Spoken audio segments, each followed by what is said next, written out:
আগামী নির্বাচনটা বেসিক্যালি বাংলাদেশের সংস্কার বাস্তবায়নের নির্বাচন, আগামী নির্বাচনটা নতুন বাংলাদেশ গড়ার নির্বাচন।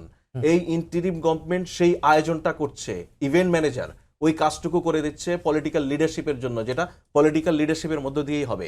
এর মধ্যে আমাদের এই আভ্যন্তরীণ আয়োজনটুকু ওই কার্যক্রম পরিচালনার জন্য, যেটার মধ্য দিয়ে আমরা ওই কমিটমেন্টের জায়গায় পৌঁছাতে পারবো, যে কমিটমেন্টে ফর এক্সাম্পল আমি আপনাকে বলি, আমাদের পলিটিক্যাল পার্টিগুলির দিক থেকে শুধুমাত্র ধরুন প্রত্যেকটা পার্টি নিজ নিজ ক্যান্ডিডেট থাকবে আগামী ইলেকশনে। ক্যান্ডিডেট তার যেমন প্রচারণা করবে, দল হিসেবে দুটো প্রচারণার দায়িত্ব নেওয়া উচিত।